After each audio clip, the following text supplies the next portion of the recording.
Hi, I'm Ann Rieselbach, the League's Program Director, and welcome to this month's FF Distance Edition, hosted here in New York City by Terrain Principal Stephen Tupu and his team. The FF series is an online reinvention of the League's in-person First Friday receptions, tours, and project reviews. Like First Fridays, these programs provide the opportunity to both see recent and current projects, as well as to get a sense of the studio culture to see where and how firms are working.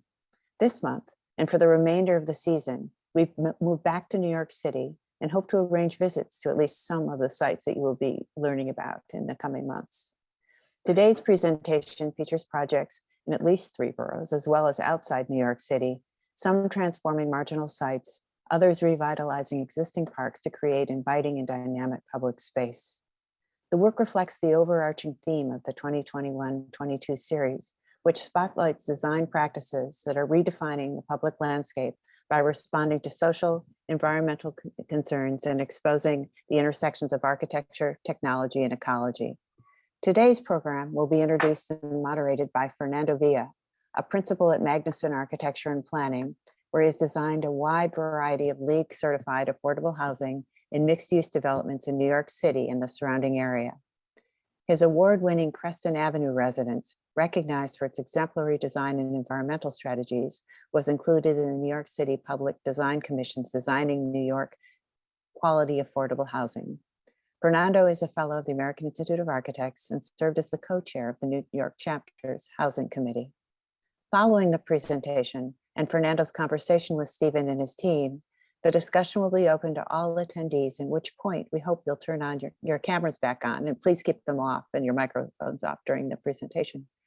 You can pose your questions in the chat section, and if you feel comfortable doing so, we invite you to ask them in person.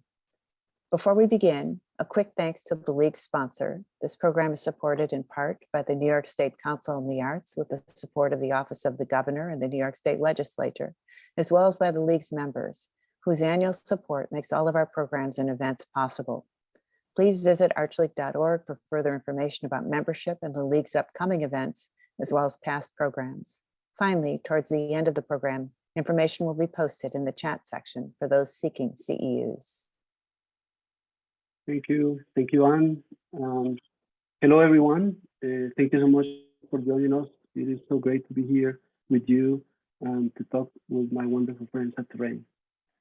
I have had the good fortune to know Stephen Tupu for more than 10 years and to work with him on close to 20 different projects.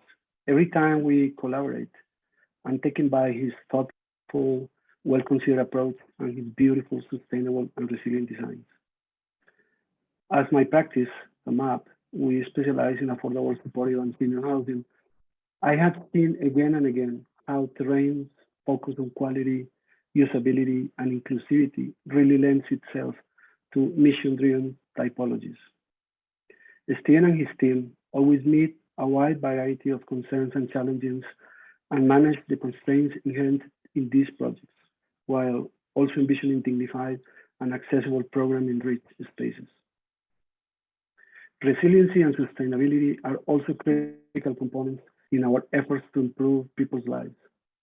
Terrain's expertise and commitment to securing the future of our places and the people who count on them is essential to the work we do together. On a more personal note, I always find Stephen and Terrain's team to be kind and generous in their creativity, not just in the consideration of those who will love the spaces that they produce, but in the collaborative practice that they bring to each project. It is why clients and other designers like us appreciate them so much. It's why we trust them implicitly and look forward to seeing the grace and natural charm that they bring to all of their work.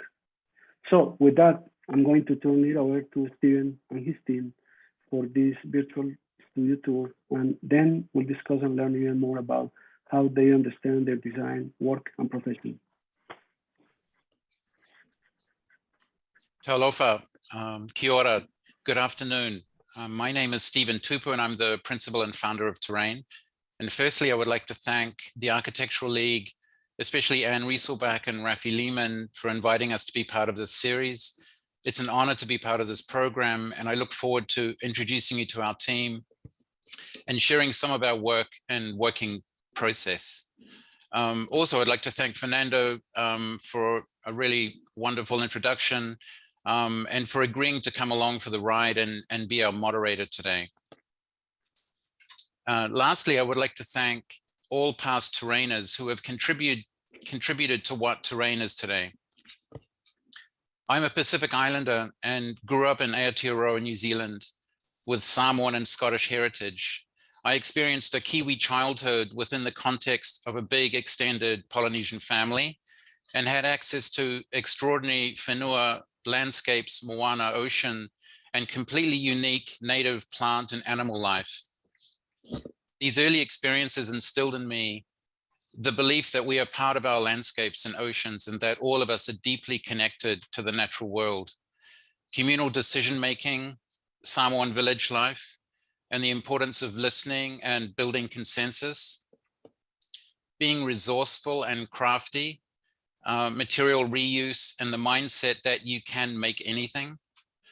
And lastly, the idea of fairness and mutual respect and the belief that everyone should have equal access to nature. These experiences have shaped me and the work of our office. I formed Terrain in 2004 with the idea of creating a space that fostered a collective design process, but was also inspiring and fun to work in. The beauty of a smaller office provides everyone the opportunity to contribute to projects that are cooking elsewhere in the office. And I think this brings a richness, consistency, and rigor to the work. Our studio is located at Union Square, Lower Manhattan, where we share an amazing space with DHD, an architecture and interior design firm owned by a close friend and fellow Kiwi. We have a workshop, we build models, 3D print, and make stuff. We have, regular outings as a team, and pre-pandemic held annual retreats. And we look forward to holding that again and getting back into that more contact. Living in the city for the past 2+ decades and experiencing the collective trauma of 9/11, Hurricane Sandy, and the increasing effects of climate change on the city, and adjusting to living with the COVID-19 pandemic has forever shaped our work. I strongly believe that the act of design is an act of optimism and the belief that we can improve how we live.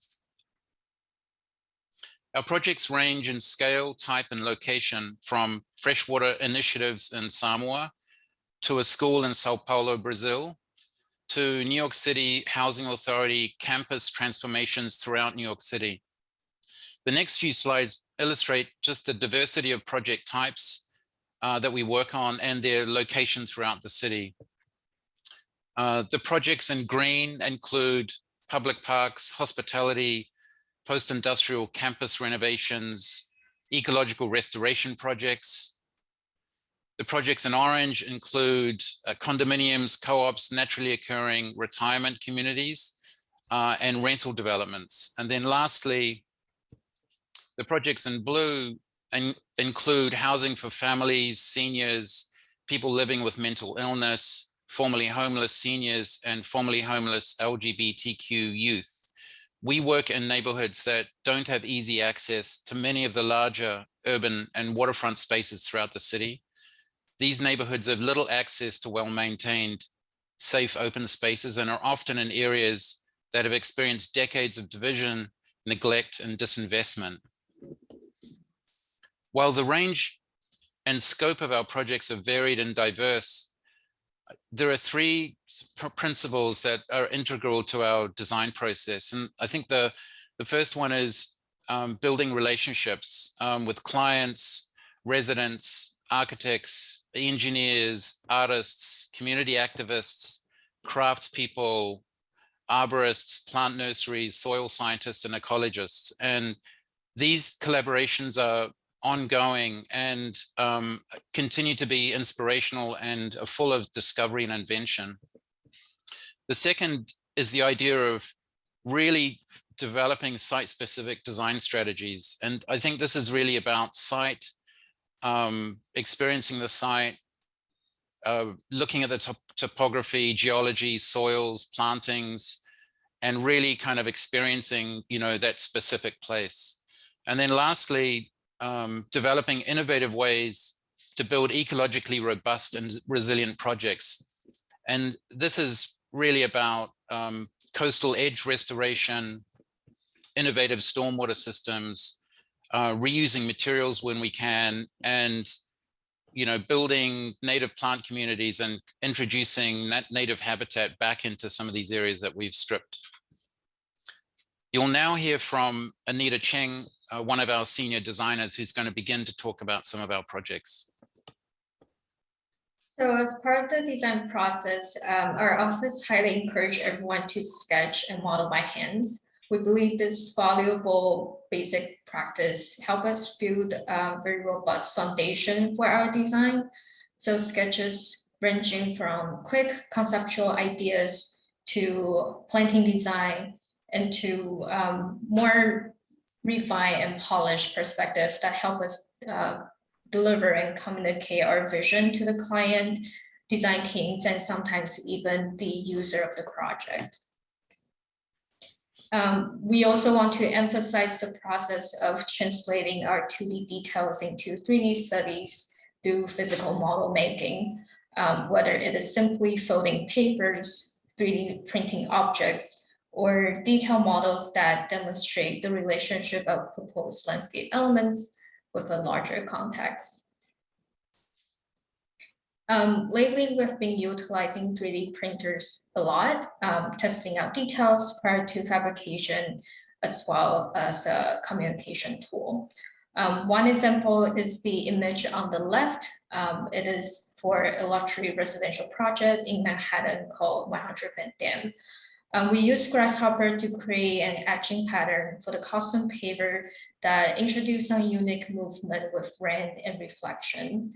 And then we 3D printing out some of these paver modules at 1 inch equals 1 feet scale, and then gave them to the paver contractor to kind of help explain our design intent and layout prior to the fabrication.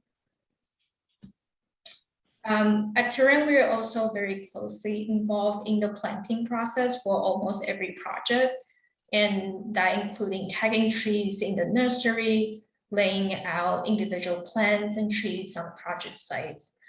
We believe such high involvement in the final planting layout and being able to resolve on-site contingencies allow us to better control the outcome and ensure the quality of the project.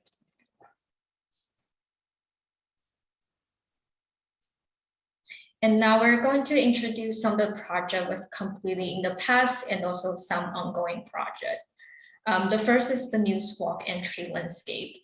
It is a renovation project in Brooklyn, converting a news press for the daily newspaper and turn it into a 200 residential units. So Terrain was first involved in their roof terrace, and later we're invited to renovate their existing entry courtyard. As the resident mixes changes over time into more young families, this space needed a new approach for its program. So Terrain's focus is including maximizing open space, creating inviting and kids-friendly entry area, and also provide safe and adequate design for the residents and the vehicle access. The courtyard consists of some big island planters with native plant palettes and seasonal varieties. It provides direct access to the building entry and garden nooks and pockets that's being tucked away from the main path. And those spaces allow for longer stays and also social and seating opportunities for the residents. When we were thinking about these islands of planting, we developed this language of modular precast elements that is efficient in forming garden edges and building furnitures. The system provides flexibility, forming the geometries tailored to specific circulation flow. It is also a very cost-efficient way to integrate many landscape elements into one system, and hence efficient in construction as well. The Primo system allows us to control not only the finished quality, but also just jointing details with other elements such as the adjacent permeable pavers and lighting fixtures. Designing adequate lighting was also part of a scope to provide safe and well-lit environment at nighttime. And in addition to those freestanding light poles and bollard lights, we integrate the street lighting to the benches in the precast system, which is highlighted the diversity of the planting when viewing from the residential units. Now I'm turning it back to Stephen. Thank you, Anita. St. Augustine Terrace is an affordable and supportive housing development in the Bronx, New York. We collaborated with the design team and client to really transform this site. The Catholic Church was previously located on the site, and the question we asked as a design team, is there a way that we could imagine the site as a new beacon for the community and wider neighborhood? This is how the project was reimagined. During the demolition of the church, we discovered the extent of existing bedrock, and the design team decided to shift the building back from the edge to reveal the geology. The design was revealed through meticulous sketching, on-site drawing, model making, and really trying to kind of map the geologic formations. And we developed the existing rock outcropping into a richly planted entry landscape experience that includes an overlook for viewing the street, neighborhood, and city to the south. And, you know, crevices, we discovered crevices and openings and cracks in the bedrock, and we cleaned these out. And they were planted with a mix of native ground covers, junipers, shrubs, creating a diverse, you know, mix of seasonal native planting. And residents and visitors access the building by a main entry stair that winds up through the rock on the left-hand side of this images and through the junipers. And there's also an accessible ramp along the eastern edge of the building to the left. Courtyard 5-6 is located at Industry City in Sunset Park, Brooklyn. It is a 600-foot by 60-foot wide, publicly accessible courtyard that we completed in 2017. Set in a narrow slot between factory buildings, the courtyard is one of 4 previously identical loading docks in an industrial complex formerly known as Bush Terminal. And the courtyard was really conceived as a lushly planted counterpoint to these industrial buildings, framing pockets of flexible spaces to support the diverse programming that Industry City curate throughout the year. A grove of honey locusts form a shady terrace towards the western edge of the courtyard, overlooking the central open lawn flexible use space. And collaborating with our amazing civil engineer, we developed a low-cost, low-profile stormwater system. And it's designed to manage up to 2 inches of rain per hour and reduces the burden on the combined sewer system. We paid careful attention to the design of the soil profiles. It was just really crushed stone and rock above the rails. And the idea was to, you know, rebuild these soils to support a collection of native deciduous trees, shrubs, and ground covers. The unexpected forest with its boardwalk conceals views and envelops visitors in layers of planting, including spring ephemerals, flowering shrubs, and deciduous trees. Timber platforms are scattered throughout the forest and provide these quiet nooks for escape and respite. And simple materials were used, staying in the kind of like industrial material sort of palette of the existing buildings. And then, you know, we were able to sort of integrate graphics into some of the landscape elements in really simple ways. This is a typical Saturday afternoon in the summer. So switching gears a little bit in scale, Salem Harbour Waterfront Park is a 7-acre public park in Salem, Massachusetts. The park is part of the transformation of a coal and oil-fired power plant into a combined cycle gas turbine facility. The new power station occupies only a fraction of the previous site, with the remaining space being converted to a public park. The entire site was elevated to respond to the effects of climate change and rising sea levels. Raised areas of the park were elevated further to provide key vantage points for visitors to view Salem Harbour and the surrounding landscape. As you can imagine, there was a lot of construction rubble. Clean construction rubble and crushed concrete were reused in the 25-foot high gabion retaining walls that form the noise attenuation and security walls that sort of wrap the station. The construction rubble was also reused as fill material to create the topography of the new park on the other side of the gabion. We developed site-specific subsoil and horticultural soil mixes to support the extensive collection of native plantings throughout the park. Large swaths of native plants, including flowering shrubs, wildflowers, form pollinator gardens and foraging opportunities for migrating birds. And then this is a view back towards the neighborhood. The park includes a network of pedestrian paths, bikeways, open lawns and overlooks, providing views back towards Salem and also out towards Salem Harbour. Now, you're now going to hear from Brian Green. Thank you, Stephen. Moving from Salem to Manhattan, Morningside Gardens is a 9-acre co-op and naturally occurring retirement community in Morningside Heights. It was built in the 1950s as middle-income housing for employees of Columbia University and the surrounding institutions, and is now home to a growing number of young families as well as residents who have spent their entire lives there.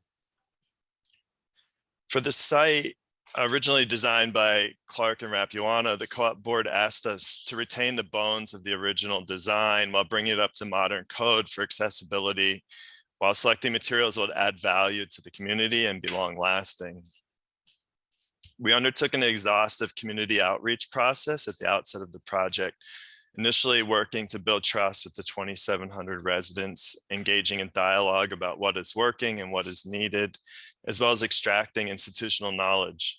The residents of Morningside Gardens are extremely passionate and involved in the co-op.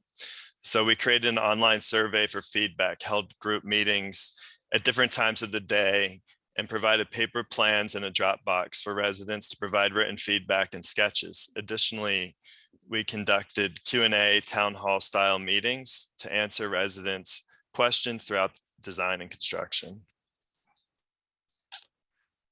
The existing landscape had not been updated in over 60 years, and we discovered some materials that could be reused, being careful to maintain connections to the site's history.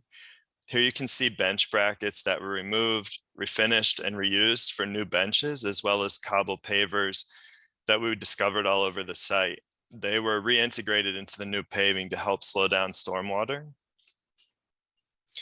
Additionally, the site contained a vast and mature canopy of existing trees. We strive to work around them as much as possible. Here you can see a before and a construction photo showing 2 specimen trees. And we worked closely with arborists and our engineering team to ensure they would be protected. And we're also proposing a layer of understory trees and shrubs that we planted this spring and fall. And lastly, our overall design approach was to be light in our interventions, proposing small but impactful changes. Here you can see some of those strategies implemented, including improving accessibility and options for social seating and viewing of the grounds. I'll now turn it over to my colleague, Cody Erhart.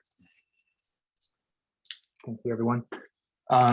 So similar to the last project, Baychester House is a 8.25 acre NYCHA campus located in the Bronx.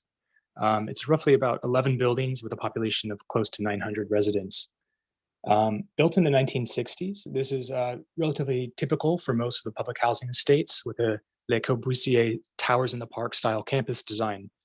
In this case, the buildings were roughly 10 stories each and just large expansive lawns and matured tree canopy that was spread throughout.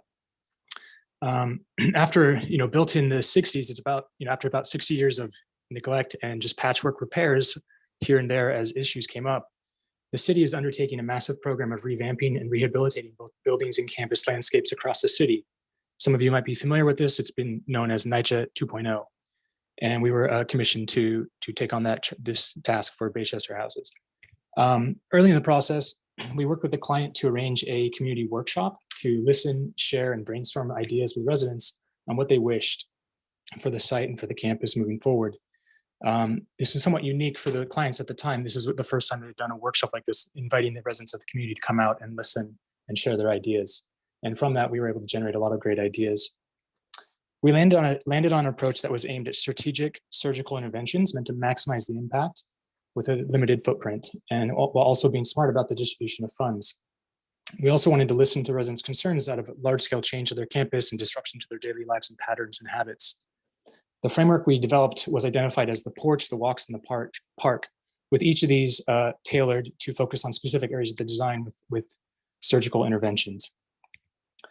The porch itself was focused on developing distinct patio entries for every building so that residents had a sort of a front porch feeling where they could come home, set down their bags, sit down and meet with the residents. The walks were focused on revamping all the walkways and seating areas and social spaces that were located dotting across the campus. You see here on the left before and after images of some of that.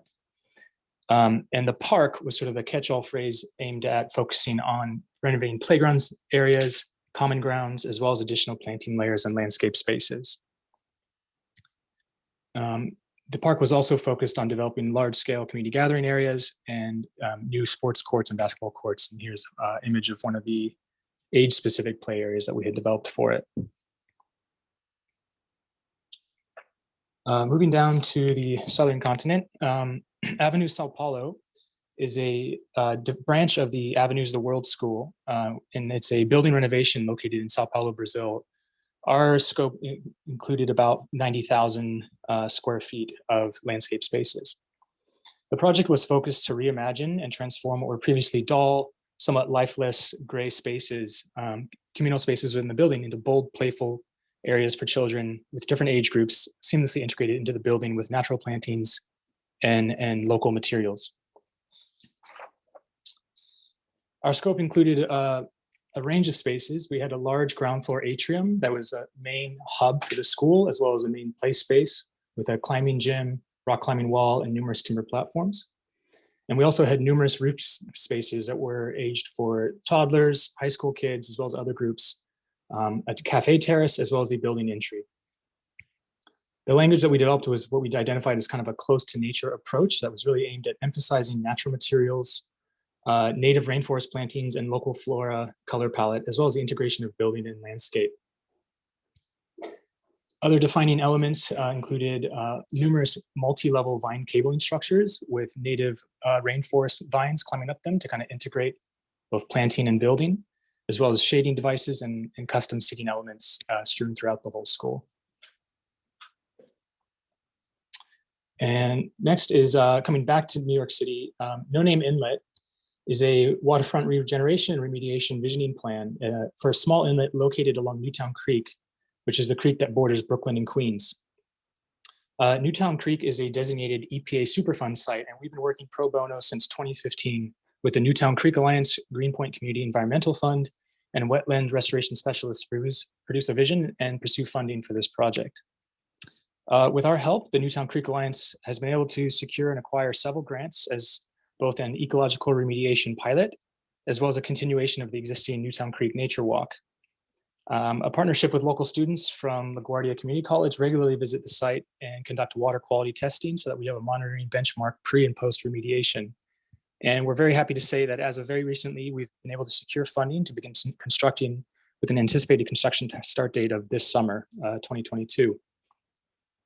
Although the project's focus is primarily on water remediation and shoreline restoration, we've pushed design strategies aimed at increasing visibility, improving public access, as well as the creative reuse of materials aimed for streamlined, minimal design footprint.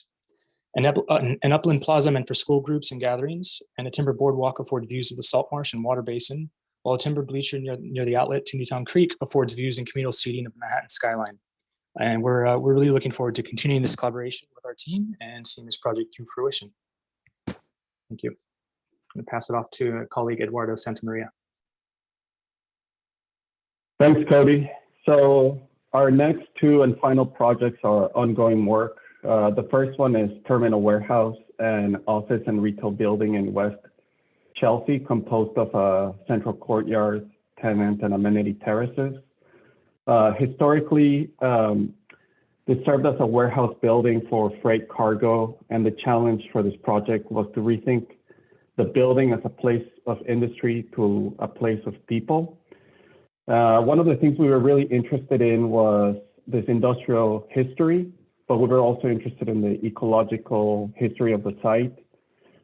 We studied and looked at the geologic section of Manhattan and the site's history along the waterfront as a reference point.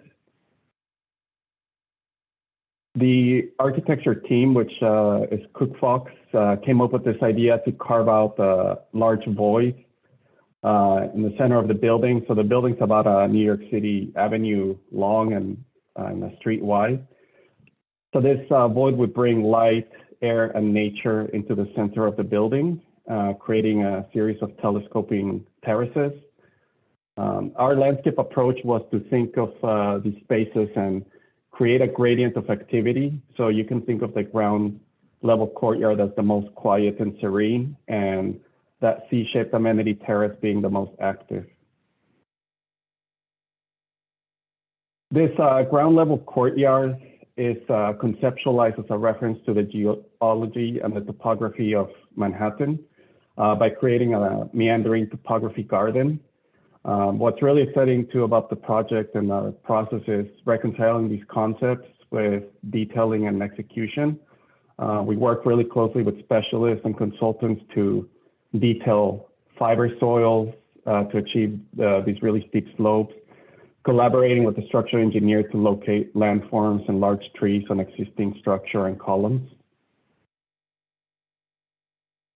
And lastly, the amenity terrace, that C-shaped space wraps around the void, allowing almost 360-degree view of Midtown Manhattan with the views of the Hudson River to the west. The idea here was to provide a series of flexible landscape spaces which create a promenade experience referencing other New York City park spaces such as the Hudson River Park at a roof level. And our last project is High Bridge, the Samaritan Baytop Village, located in the Bronx. We're collaborating with MAP Architects on this one, and the project hosts 3 programs. It's affordable and supportive housing, a family shelter, and a treatment center. The site is located adjacent to the High Bridge, which connects the Bronx to Manhattan. The bridge was actually an aqueduct bringing fresh drinking water from Westchester all the way down to downtown Manhattan up until 1949. And at the time, this was thought of one of the great landscape infrastructure projects, which also doubled as a pedestrian promenade. People would come here and catch views of the river and of the city. So for this project, we really wanted to capture the physical qualities of the bridge and the beauty of the bridge. And at the same time, think of how our landscape approach can serve as a type of infrastructure for the site and community. We thought of this project in a really holistic way.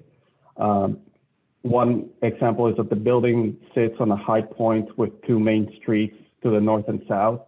And our first instinct was to study the site, the existing circulation, and to find a way to connect these 2 streets through a series of stairs and trails to establish new pedestrian connections.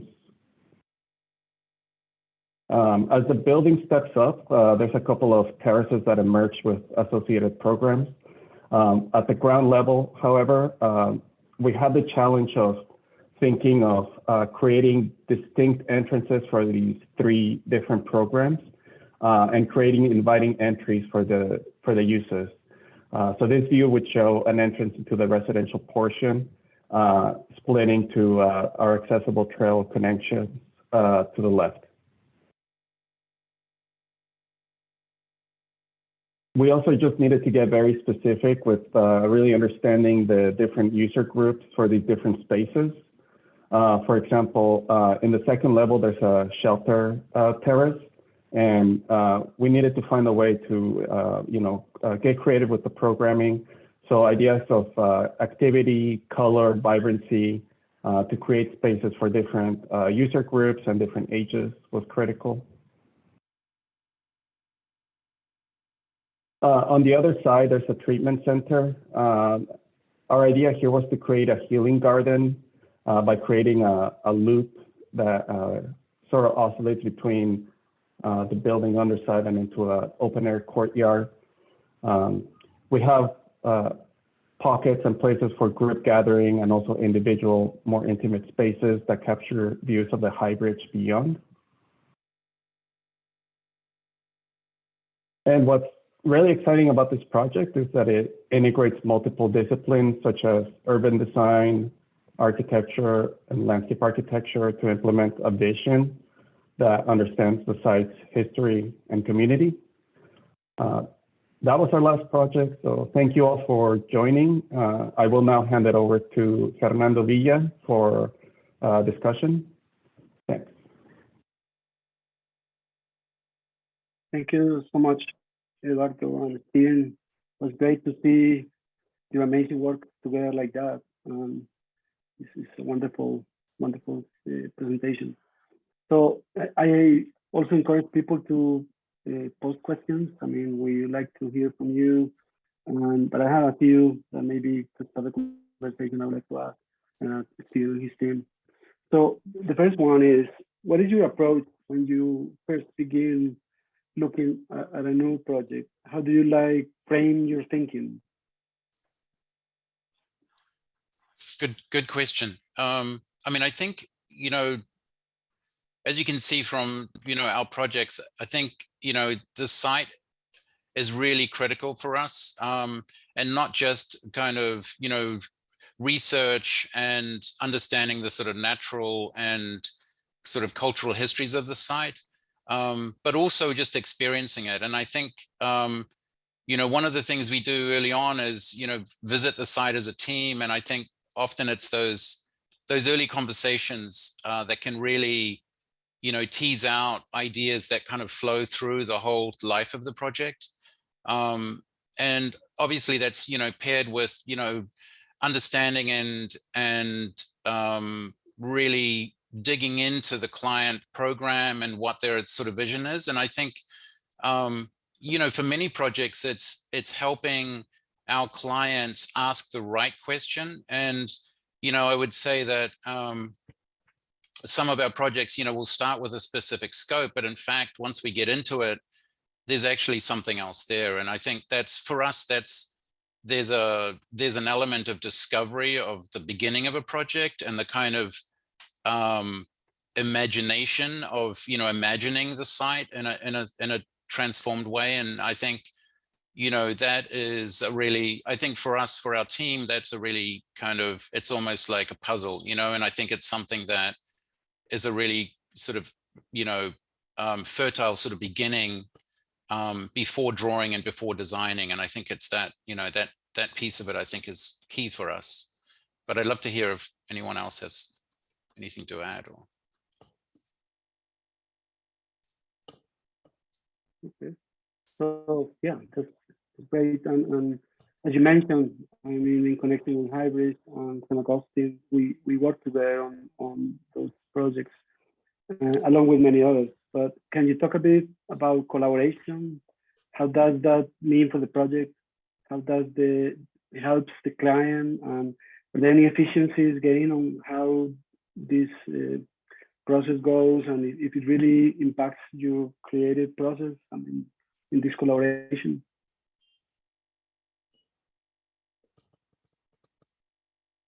anyone? I mean, I'll look, I think, it was one of the, I mean, the idea about collaborating and working as a team was a really key part of, when I thought about, opening an office. I mean, that has been a really strong part of me and part of how I really enjoy working and designing and sort of like creating together. And I think that, you know, I think the interesting thing about collaboration is it's more about a long-term, you know, testing ground with our team, with our consultants and with other professionals. And I think for me personally, I'm, you know, continually learning and gaining new ideas and new insights and different points of view. But it's also, I think, for projects such as like some of these tricky urban sites, being able to test things over time with the same team or with with your collaborators means that you can really build a body of work and test ideas together. And I think in many ways that's often a really good way to get the most out of an opportunity or most out of a site. And you know, so it's a long conversation, and I think that's, you know, I mean, when you ask about collaboration, I mean, I think that's what I think about, you know, is that potential for that. Hey, Stephen, I'd like to add to that. You know, one thing I think about a lot is that like building trust is a two-way street, and you know, with our collaborators, ownership, you know, all the stakeholders of the project, I think we're working to build trust, but we also need to accept that we don't know everything, and we have to rely a lot on the people we work with, and really try to get the most out of them, ask the right questions. But at the end of the day, I mean, you know, we trust our collaborators and we rely on them. Great. I have another one in that line. I mean, in all the projects, I mean, pretty much that we have done together, we focus a lot about how to make the space more democratic especially for the users, like in San Augustine. How has your work on affordable housing helped you to explore and be creative and do things maybe you're not being able to do otherwise in other typologies of projects?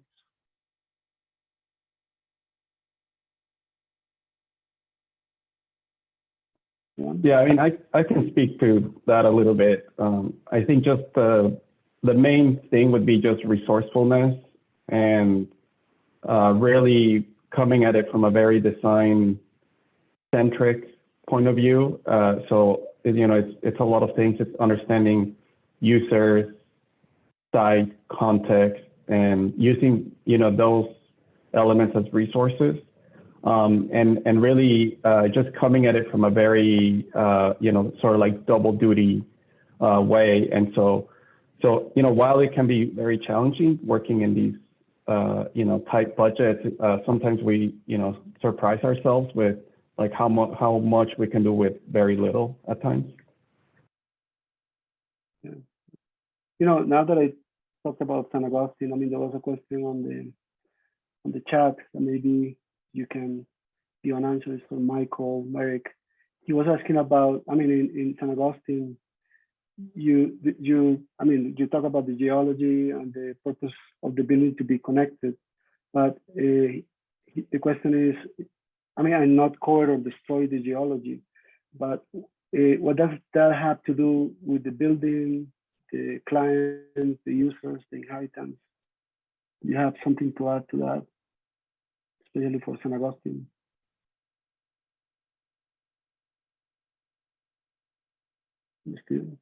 Sorry, Fernando. Sorry, could you just repeat the last piece of that question? It says that, the principles of the design that you have in San Augustine, which was to use the geology for the building. If I think the question is about what does it have to do with the users of the building, or in particular of this particular building. So it's a beautiful idea, and what to wear on that, but yeah, it is just to emphasize. Understood.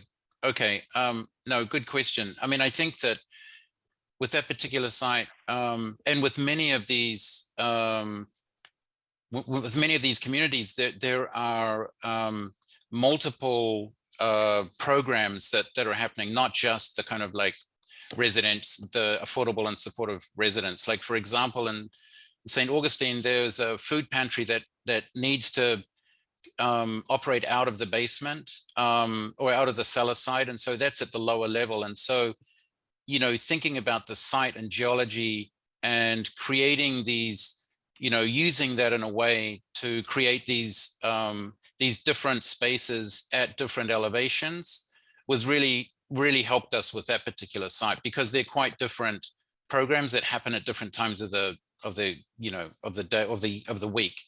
And then I think, you know, if you think about that site, the history of the church that was on there, it was also, you know, and I think with a lot of the sort of, you know, erasure and demolition of these structures through all of these communities, and you're seeing it all the way through. I mean, a lot of these churches are losing their congregations, you know, no one can sort of like upkeep them.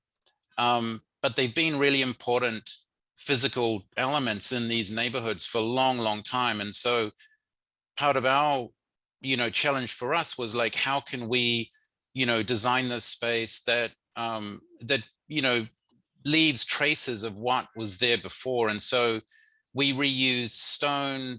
There was a bell, historic, you know, church bell that we located at the front door. And so, you know, I think we as designers, as, you know, landscape architects, were always looking for opportunities that could really, you know, not just think about the sort of future, but also sort of have some respect for the past that has occurred there on that site. And so, you know, I think that's another piece of that. And I think it's also maximizing, like, you know, using the geology in a way that can actually, you know, really create a really beautiful entry to that new building, you know, and so that residents actually walk through a garden space as opposed to like just from the street. And so, you know, I think we're always looking for how can we sort of like use the existing site in a way that, you know, is more than just a kind of like an apron or something. And I think it's, you know, along those lines is probably what we focus on. All right. Now, post another question from the chat. I mean, this is what is the Q&A, and it is related, I guess, in terms of when you talk about, I mean, can you talk a little bit about the technical aspect of establishing planting, and if you plan differently for public landscapes versus private landscapes? Is there any, to get more attention, what is the difference between? I think you early on you mentioned how you can talk about design, no matter if it's affordable housing or it's market rate housing, but what is the technical specifications about these plantings? You know, is there any difference? Anybody? I think I one could thing. talk to that. Oh, go ahead, Brian. I'll be really brief and pass it over to you, Cody. I think one thing we really focus on is soils, and you know, especially in an incredibly urban place, you know, it's just so important that, especially for our clients that are going to maintain these landscapes, that we give them the best base we possibly can to help them maintain these places over the long term. And it's a lot of work, it's a lot of effort. It's something that many people don't think about. It's soil is soil, but that's simply not true. Pass over to you, Cody. Yeah, I was going to, just to continue that thought, there is a bit of a difference, you know, the consideration of operations and maintenance for a public versus a private, like say a private building. There's obviously probably a difference in those budgets. And so we do carefully look at the plant selections and make sure we're using robust species that, you know, don't need a ton of maintenance and upkeep, that will last through New York winters and summers. Somewhat related to that is also, you know, we do quite a bit of work on rooftop and on structure, especially in Manhattan. And, you know, that comes with what Brian was just talking about. We have, you know, specific engineered soils that are used on, you know, specific lightweight soils used for rooftops and marquees, rooftop planters. And then the same consideration goes when it comes to plant selection, is making sure we have plants that can take on sustained high winds, cold temperatures, things like that. And so it's definitely a part of our office and our projects that we, you know, put a lot of work into in research and selecting and, you know, doing our work, due diligence on that. Okay, I think this is a good segue to one of the questions that I have prepared. How the landscape that you have designed has been, I mean, fair over time. Can you talk about the social impact or physical maintenance or any other ways that you have to measuring success? Is this something that you have a good feel for? And like, have you, do you have any kind of post-construction surveys or feedback from, I mean, I know you show feedback during the design process, but have you done that after? I think that's a really good question, and that's we don't currently do a kind of like a really planned sort of feedback visit. However, and I think as a profession we need to do to be better at that. However, working with our client teams and many nonprofit organizations, and working and doing repeat work and building multiple projects with our client teams means that we do get, I mean, when we start a new project, we actually have we have a lot of history there. And so from our point of view, I think that is really useful. We as a team revisit our sites over many years. Just sometimes we'll take tours, sometimes we'll meet with the building super, they might have some questions. And so we do that as a team, but I wouldn't say it's that organized. I think we could be a lot better at it. And I think it's a really good question. I mean, I think that in terms of the industry, we have a lot of post-construction sort of reviews on sustainable building systems and all of these kind of like, building and architectural sort of like performance. But I think in terms of affordable and supportive housing, and I think that's a really good question, and it's an area that we have been thinking about a lot, and I think we need to do better at that. And I think it would be really useful just for the wider profession too, in terms of that sort of feedback.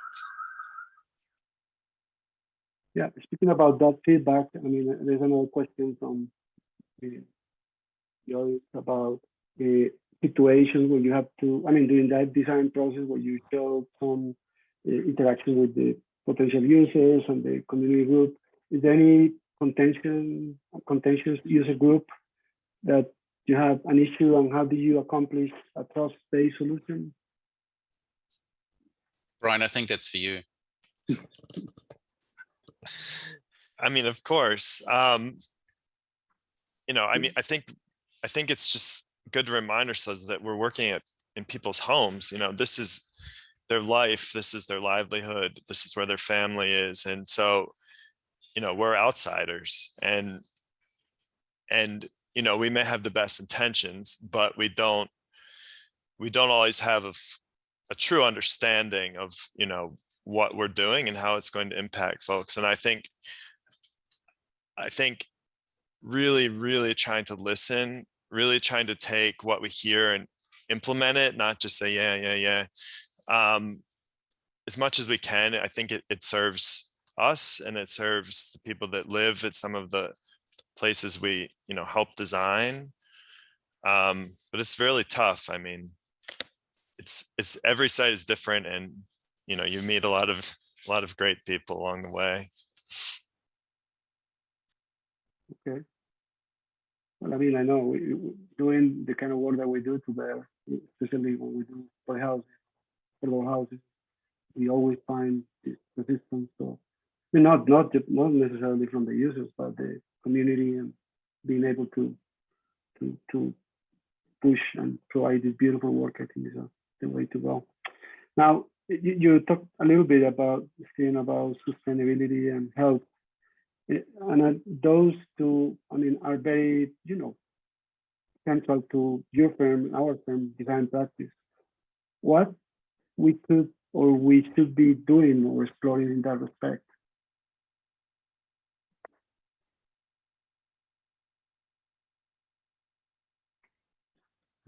One. Hey. One. No, that's a good question. So I think that, I think building, I mean, sustainability is it's become a kind of like a little bit of a strange term, but I would say that I think being really, resourceful in multiple ways and is important. And I think that's a combination of understanding sort of current technologies and using new systems and being open to kind of redesigning and maybe taking a risk. For example, like some of the stormwater systems that we've been, installing in our cities for years are just, no longer the direction that we should be moving in. And I think that I think as designers, every site we have an opportunity to kind of rethink some of that.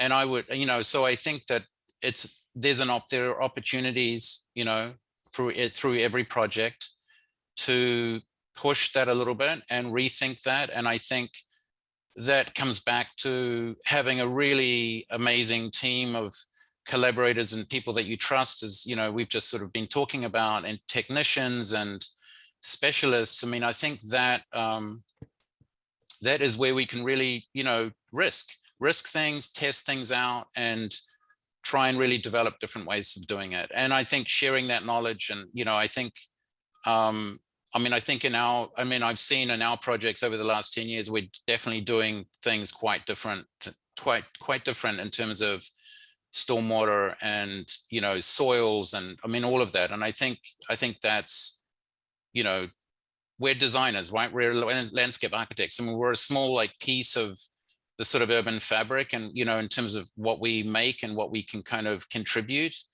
But I think in those ways, I think we can lead and we can really push the boundaries, and that's, I think, what we should be doing as designers. And I wanted to Sorry, go add, ahead, Anita. yeah, I think it's just as a designer, we're also trying to keep educating ourselves up to date on, informations and things, what is the most available, most sustainable in terms of construction. Like, we're always trying to testing out. For example, we're trying to shy away from toxic timber and then use more sustainable options. I think those are things that we're, still learning and testing out throughout times and projects. Yeah, in terms of health, we're still living through this, but we learned through the last, couple of years during COVID, how important is the open space for our lives. But there are bigger pictures like policy or public landscape architecture that, would you like to speak, like changes in the society that we have seen in the last couple of years, something that you want to add to it?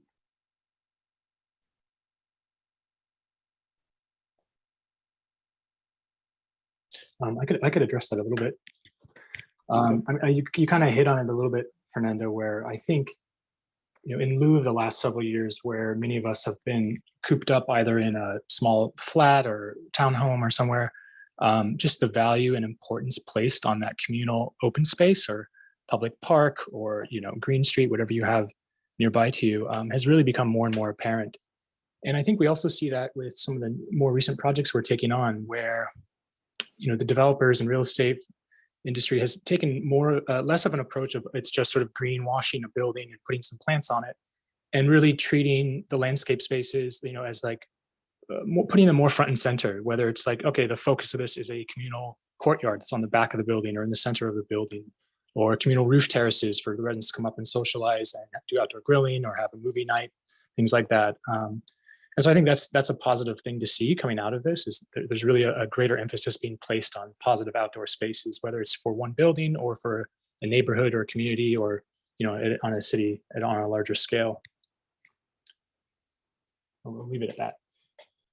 I would add to that, and this isn't necessarily just the landscape profession, but in terms of policy and design, implementation, especially in New York, like we have some clients that like they're really trying to do the right thing.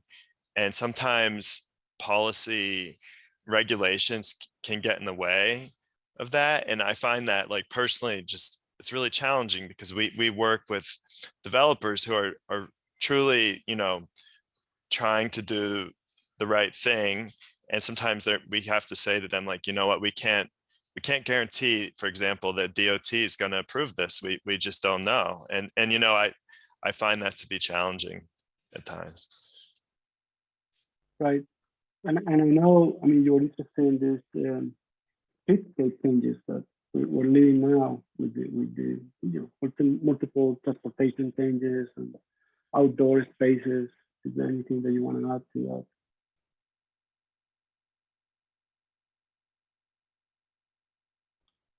Okay. I think I'm going to ask a question that I have here is, do you find that you need to design planting systems to be self-maintained, or like the question was specific about the Salem site? Do you think it's going to require a great deal of care and maintenance over time to keep the look and maintain the quality that you design? Or is there any, because not always you have funding for this. Has been this built in projects like Salem? I mean, I can speak. I can just say a few things about that. I would almost like scale that question a little bit further back about really when we work with, you know, certain clients and groups, it's really also working with them to understand what the landscape approach is going to be, and also a little bit of an opportunity to. I mean, the reality is that landscapes are messy, right? I mean, there's no such thing as a zero maintenance landscape. That's just not gonna happen. And so I think it's also, you know, like, you know, plants hibernate. I mean, things get messy. And so I think there can be a little bit of that process of also working to sort of like work through that. And at the same time, also, again, just going, but then there are actual things, right? Thinking about, you know, water usage and conservation that, I mean, we're very, very active about, and we have to get very resourceful, you know, sometimes thinking of a green roof that doesn't have irrigation, and also just logistics, right? How is someone going to get up there and down there? I mean, these are things that we work through, you know, every day. So I think it changes project to project, but I mean, that would be kind of our one thing to say is, you know, sort of this idea that there's no such thing as a like perfect, you know, like mess-free landscape.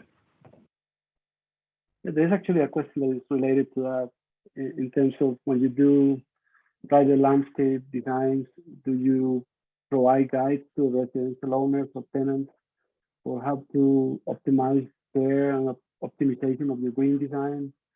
The question that we talk about your work in 100 Van Dam Street.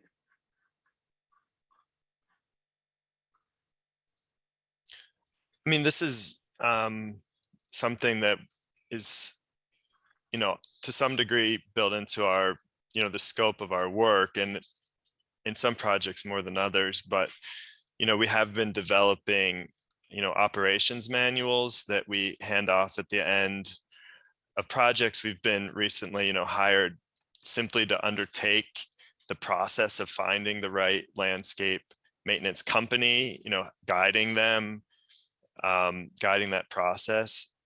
And I think, as Eduardo said, I mean, a lot of this is also about setting expectations, you know, and you know, realization that there's a big investment in the landscape, and it needs to be maintained to sort of realize that the value of that investment. Right. Okay, I think I have a few minutes for a couple of more questions. Here's one. It says, are there any specific landscape designs elsewhere in the world, contemporary or historic, that are particular interest to you?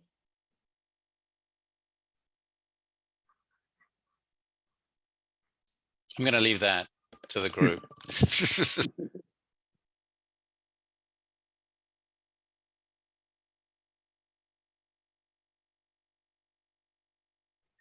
I'll be the first to answer, I guess, if everyone's shy. Maybe less like so specific on terms of a project, not to prop up any specific firm or anything, but I think one thing that personally gets me excited are seeing a lot of these very large scale urban waterfront transformations. A lot of cities are reclaiming their waterfronts back for the public good, and that generally is being driven or led by a landscape architecture firm. We have numerous project examples here in New York City, Brooklyn Bridge Park, Domino Park. The High Line is obviously an incredible transformation, although not quite waterfront. And then there's examples of that happening all over the United States and around the world. And I think that's points to, these post-industrial landscapes, these waterfronts that used to be former working waterfronts. There's, cities and governments and agencies are seeing the public good in those that they can bring to a city, not just for residents and users, but also then for tourism and ecology and habitat and many other functions. So I think that those are the types of projects that I get excited about personally. For me, I think, a great scope of our projects in the office are like affordable housing, supportive seniors. I think I'm pretty interested to know, if it's removed from New York City, how can our experience being adapted to other cities, or it's just even other different culture backgrounds? How can we apply similar strategy, and how will that be different? I don't think there's any specific place in mind at this moment, but I think it's just be something interested to test out and explore.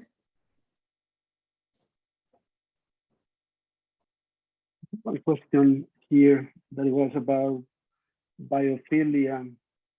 It's related to what we said before about health and sustainability and how important it is. When you talk about how do you work with building integrated nature and planting in places that we haven't necessarily done much before.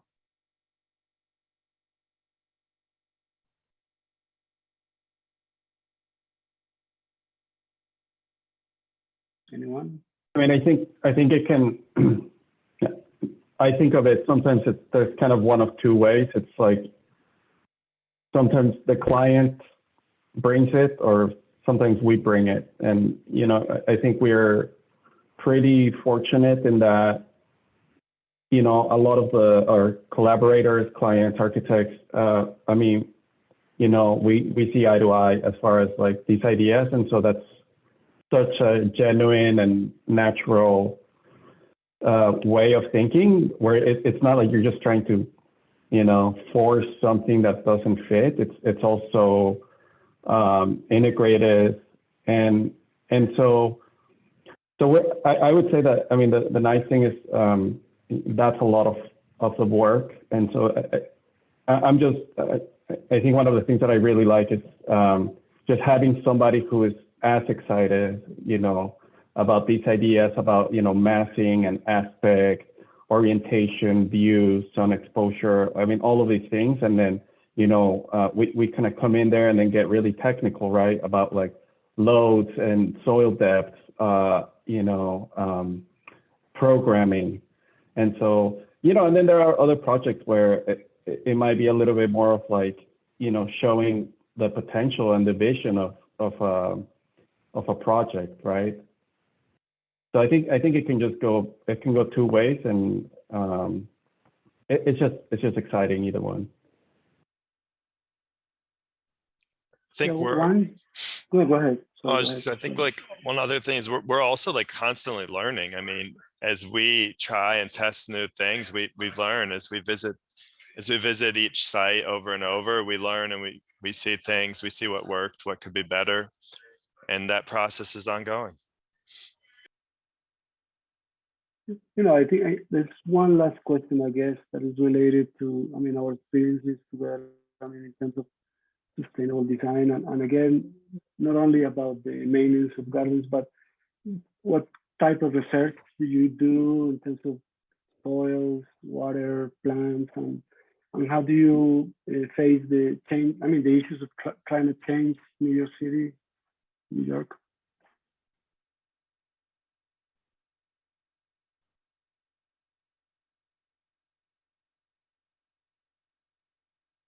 Anyone? I think we have worked together in multiple projects where you kind of design landscapes that are going to be flooded. I mean, you're already thinking about that. Sorry, could you repeat the question, Fernando? Didn't quite get No, that. it was. Sorry. Yeah, no. I mean, there was on the chat. It was more about your research in terms of typology of plants, water, soils, and the issue of climate change in New York. And I just mentioned resiliency because we have been working on a couple of projects where you have to work on that. So I think I understand the question. So, I mean, I think for, when we think about climate change and those effects and, I think for us, it really starts in terms of research, it really starts with sort of existing geology, soils, plant communities, and in terms of like urban sites, we're often kind of like rebuilding and sort of like recreating those sort of soil profiles so that you do have that sort of diversity, and you can, and it's going to foster life. And I think in terms of some of the sort of like direct effects, having gone through Sandy and so on, and understanding, what happens in inundation, and thinking about plant communities that actually are really adapted to that sort of like coastal treatment. And so I think, for us, it's, we research, but we also really look at existing landscapes, existing ecologies, and learn from those, those plant associations or those soil types or the PhD and so on. And so the pH of the soils. And so I think that for us, it's understanding kind of some of these, some of the sort of existing ecologies that were there, that are really directly related to the geologies, and like what was there, what is there, and then thinking about in sort of tinkering with that and thinking about the future and what could survive, what could we do better, like, and so for us, it's kind of this back and forth, but it's definitely looking historically at the sort of natural world that was there at one point, especially in urban sites. So. Great. And oh, go ahead. Well, I was just going to jump in now and give a Oh, thanks yes, thanks, yes. and I think that It's time. that both that looking back and looking forward is a super place to kind of both end and continue the conversation in another way. And I'd like to thank everyone for coming. Next month, same time, same place. We'll be meeting with Elizabeth Kennedy, landscape architect, who will then be in discussion with Justin Garrett Moore. And I'd like to very much thank Stephen and Fernando and the whole team, Brian, Cody, Eduardo, and Anita, for taking the time to truly get inside the practice and talk about the projects and what makes them tick. So thank you very much. Thank you.